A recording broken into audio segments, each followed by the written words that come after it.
മുകേഷ് അംബാനിയെ പിന്തള്ളി ഗൗതം അദാനി വീണ്ടും ഇന്ത്യയിലെ 1-ാം നമ്പർ പണക്കാരനായി മാറിയിരിക്കുകയാണ്. ബ്ലൂംബർഗിൻ്റെ ഏറ്റവും പുതിയ കണക്കുകൾ പ്രകാരം ഗൗതം അദാനി 9,760 കോടി ഡോളറിൻ്റെ സമ്പത്തുമായി ഇന്ത്യയിൽ 1-ാം സ്ഥാനത്ത് എത്തിയിരിക്കുകയാണ്.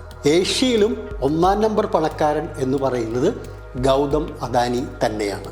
2-ാം സ്ഥാനത്തേക്ക് പിന്തള്ളപ്പെട്ട മുകേഷ് അംബാനിയുടെ സമ്പത്ത് 9,700 കോടി ഡോളർ. രൂപ കണക്കിലെടുത്തിട്ടുണ്ടെങ്കിൽ ഗൗതം അദാനിയുടെ സ്വത്ത് ഏതാണ്ട് 8,50,000 കോടി രൂപയ്ക്ക് അടുത്ത് വരും. എന്നാൽ അംബാനിയുടേത് ഏതാണ്ട് 8 ലക്ഷം കോടി രൂപയും വരുമെന്നാണ് ബ്ലൂംബർഗ് കണക്കാക്കിയിരിക്കുന്നത്.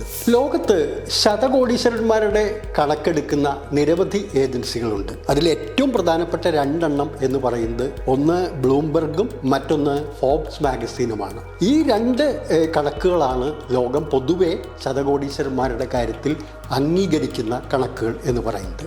ബ്ലൂംബർഗിൻ്റെ പുതിയ കണക്കുകൾ പ്രകാരം ആഗോളതലത്തിൽ ഗൗതം അദാനി 4 സ്ഥാനങ്ങൾ മെച്ചപ്പെടുത്തി 12-ാം സ്ഥാനത്തേക്ക് ഉയർന്നിരിക്കുകയാണ്. അതുപോലെ തന്നെ മുകേഷ് അംബാനി തൊട്ടടുത്ത് 13-ാം സ്ഥാനവുമാണ് ഇപ്പോൾ അലങ്കരിക്കുന്നത്. കഴിഞ്ഞ വർഷം ഗൗതം അദാനി 16-ാം സ്ഥാനത്തേക്ക് താഴ്ന്നു പോയിരുന്നു.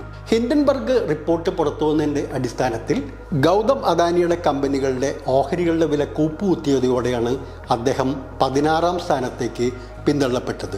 എന്നാൽ ഈ വർഷം വലിയ മുന്നേറ്റം നടത്തിക്കൊണ്ട് അദാനി ലോകസമ്പന്നരുടെ നിരയിൽ 12-ാം സ്ഥാനത്തേക്ക് എത്തിയിരിക്കുകയാണ്.